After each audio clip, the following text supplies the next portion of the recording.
Hello all and welcome to this, and I had hoped to have done half of this video at some point long before now, which is the New Japan part of the video, which was King of Pro Wrestling, but I decided I'd go ahead and just wait until Hell in the Cell, just so I could do both of them at the same time. And yeah, so Hell in the Cell happened. We were all kind of worried about what would go on in the main event. The match we all wanted to go for the main event, Seth Rollins versus Dean Ambrose. And then, WWE showed they could have given two shits about that main event. And kind of sad. But anyways, let's talk about, this show. And as I said, New Japan had their King of Pro Wrestling show, which was the first major show that wasn't on a Ustream pay-per-view, as their deal is now done, due to Ustream not wanting to deal with customer service stuff, unfortunately. You can still see the Nico Nico, if you figure out how to do that. You can, if you type in, how to watch New Japan Pro Wrestling on Nico Nico, there's places that tell you how to do it. I tried to do it, would not take my card. Some people had that problem, so I did try. I couldn't watch it, so I had to wait until I could actually watch it later, so I did. Was a great show, very, not even questioning that. And it's kind of interesting when you compare the two shows. For example, this show had John Cena versus Randy Orton on it, which we've seen a billion times. It's probably, theoretically, it should be their biggest feud WWE has, but because WWE has basically sucked at creating new talent, we've seen this match way too many times. They don't have the best chemistry in the world, and it's just been way overplayed. King of Pro Wrestling, the main event was Tanahashi versus AJ Styles, and then the co-main event was Okada versus Naito. That was for whoever would take on the IWGP champion at the Tokyo Dome, which is their big WrestleMania type show. And Tanahashi won, Okada won, so probably the biggest feud that New Japan has is Okada versus Tanahashi. Some people have complained that we've seen that match too often. However, I haven't seen the show. The first of the new tour started. They had a big, I believe it was an 8-man tag match. And when Okada and Tanahashi at Korakuen Hall, apparently the crowd went absolutely like apeshit, and so it's very evident that that's still their biggest feud, and it's their two biggest stars, and they can put them in the ring, and it does what when you put their two biggest stars. Now they haven't wrestled each other for just over a year. I think now it's about 14 months they haven't wrestled each other, and after having a pretty massive feud, and now they're going to main event their biggest show of the year. So there you go. Just kind of showing that. But yeah, we'll talk about King of Pro Wrestling first. You had an 8-man tag that started it.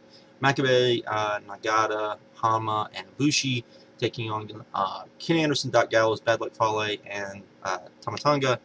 This was pretty good, not great. It was a decent little opener. Then you had the NWA Junior Heavyweight title of Chase Owens, who I've never really seen, taking on Ibushi. I've heard Chase Owens is better than what he showed here. The match was okay. It seemed kind of clunky in spots. But I've heard that Chase Owens is better than this. I would imagine this is probably the biggest crowd he's ever been in front of in his life. This show had, I believe, close to 10,000, somewhere in the 10,000 range. People at it, so it's kind of a big deal, and it was at Sumo Hall, which is a big, it's all just a big deal. Then you had Lance Archer and Davey Boy Smith Jr. taking on Tenzan and Kojima, which we've seen a billion times, and everyone's always like, oh, we got to see this match again. And then they do the match, and it's always pretty good. And this time, Archer and Davey Boy Smith won the titles, so that was good. It looked like Tenzan and Kojima kind of teased a breakup, so maybe we'll get Tenzan and Kojima at the Dome show in a breakup type of match, which would be kind of a cool thing to see. Then we got Yano and Sakuraba taking on Suzuki and Iizuka again. This match was okay, mainly because of the Sakuraba and Suzuki stuff. I'm hoping that at the Tokyo Dome it's just them in a singles match, which should be pretty freaking awesome. Just as a spectacle, it should be awesome. So there we go. We have a three-way tag for the junior tag titles of Kushida, Alex Shelley, the Young Bucks, and Rocky Romero and Alex Kozlov. We've seen a match like this before. This was really, really good, except Alex Kozlov almost killed himself trying to do a dive, but this was really, really good. Then you had Taguchi taking on El Desperado, the first of, I think this is his first title defense, Taguchi's first title defense. This was good. It wasn't as good as you would hope, but it was good. Then you had Ishii versus Yujiro. This was awesome. Ishii's just amazing. There's just no other way to put it. Then you had Goto and Shibata, this taking on Nakamura and YOSHI-HASHI. This was basically to set up Shibata and Nakamura, which everyone thought was going to be at the Tokyo Dome show, but it's actually going to be at their next big show, which is Power Struggle. I guess theoretically they could do like a draw or a double knockout, or Shibata could win and then they do the rematch at the Tokyo Dome or something like that. But they are doing that as the main event at the next show, because you see the secondary title, which Nakamura has in New Japan, is actually kind of a big deal, and it can headline shows, which wouldn't that be nice if WWE would do that with their secondary titles? Then again, you had Okada versus Naito, which was awesome. Okada always brings out the best in Naito, so there you go.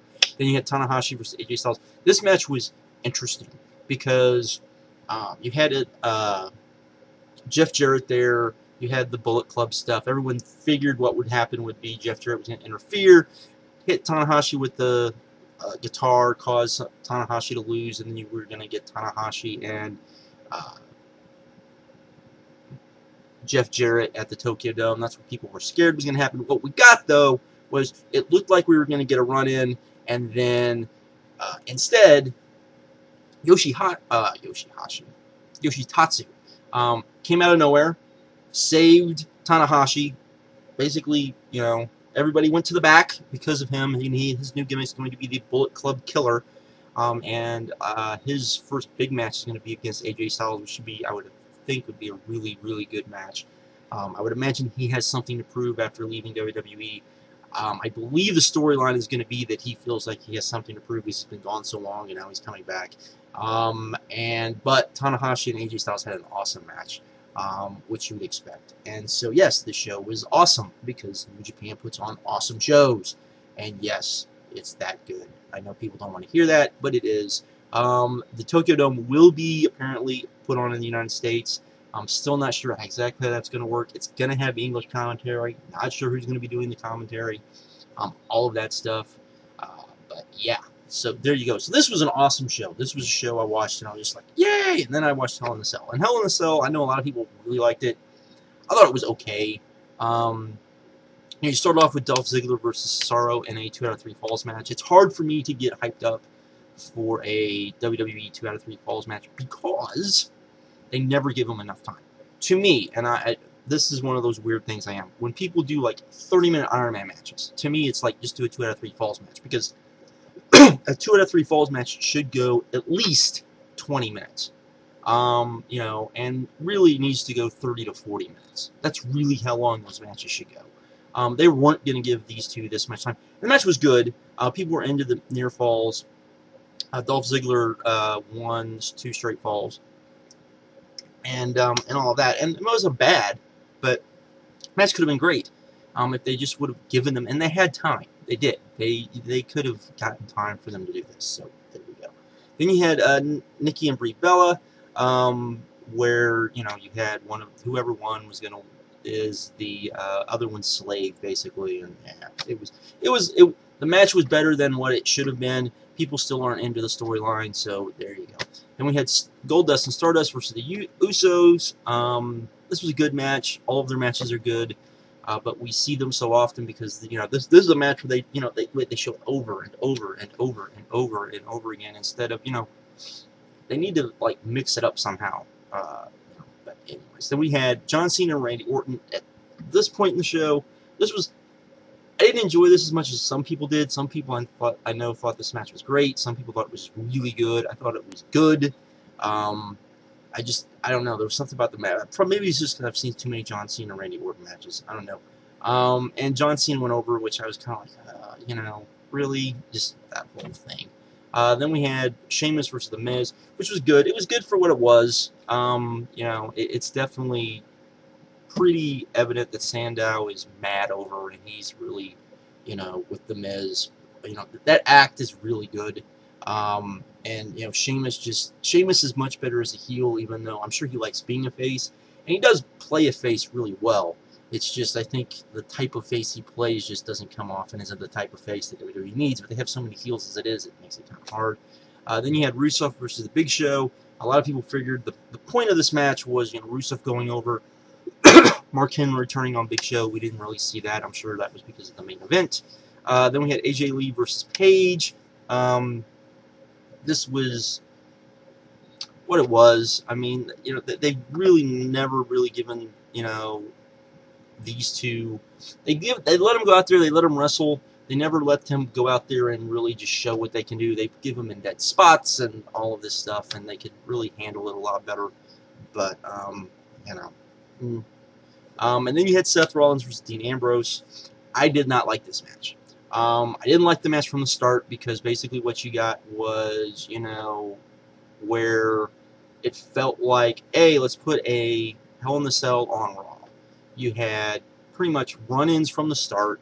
You had, even though you had a really cool, you know, kind of going through the table ode to, I'm sure, Mick Foley, you know, going through the table from the top of it. You had a really cool spot, and, you know, what they did was really cool, and you could tell that they would really like to have had a standout match. And this needed to be a standout match. This could have created a star for both guys, no matter who went over. And they didn't do that. The match was secondary to the story of, you know, basically Seth Rollins still beating Dean Ambrose because Bray Wyatt came in with a hologram and all sorts of wacky craziness. And now he's going to feud with Dean Ambrose, even though, you know, Dean Ambrose beating Seth Rollins in a match that would have been, you know, a match of the year. Let these two go out there, let them put on the great match that probably I think most of us know they can put on. And then tomorrow on Raw, you know, then you can somehow, you know, do Bray Wyatt versus Dean Ambrose, and it helps both guys. It's not what we got. And so I don't think it's going to help both guys. I think basically it hurts both of those guys doing it the way they did it. And, you know, it's one of those, it's the same thing that, you know, people bitched about TNA for forever, which was you did a pay-per-view and you basically the main event of the pay-per-view did nothing but to try to get you to watch Raw the next day. Why is that? You know, they're upset over the network numbers. Guess what? You want the network numbers to be good? This is what you have to do. You have to put on pay-per-views that deliver. You have to put on pay-per-views that people feel like they have to watch. You have to put on pay-per-views that people want to watch. This pay-per-view was pretty good. I didn't necessarily enjoy it, but I've seen a lot of people that have said, you know, they thought this was arguably maybe a show of the year candidate up until the main event. I didn't see that, but hey, whatever. And yeah, just not what you would hope to see. I mean, just not a good show at all. Well, I shouldn't say that. It was a pretty good show. It was an average show. It's, you know, this is like but the thing is, WWE should not be putting on these types of shows on the network. They should minimum be putting on really good shows and great shows. They should be going out. They should be, you know, trying to sell, you know, sell it that way, because if you're not going to sell the pay-per-views on Star Power, then you can sell the pay-per-views because now you have the network that, wow, look at you're going to see these great matches that you can't see on Raw. That's kind of how I think they should do it. Maybe I'm completely wrong, but anyways, you know, as we get it, I mean, to me, I think the next NXT, I know people get all upset because everyone keeps hyping NXT. I don't think NXT is the end-all be-all. I don't. But I think that the next NXT show has the possibility to blow this thing out of the water if they let it, given the talent that's going to be on that show. But I guess we'll see. Anyways, I guess that's all I really have. But yeah, New Japan show, awesome. WWE show, yeah. But that's how it's been. That's how it's been pretty much all year. And it's not like New Japan is having, you know, an amazing, crazy year like they had last year. They're having just probably a really good year, though the attendance has been really good. So, you know, the second half of the year as opposed to the first half of the year, you know, the first half of the year they were doing some crazy things, but I feel like the reason why New Japan was doing that was so that when they got to the second half of the year, it didn't have what had happened in the last 2 years where they lost a lot of momentum. And it's very evident that they haven't lost that momentum.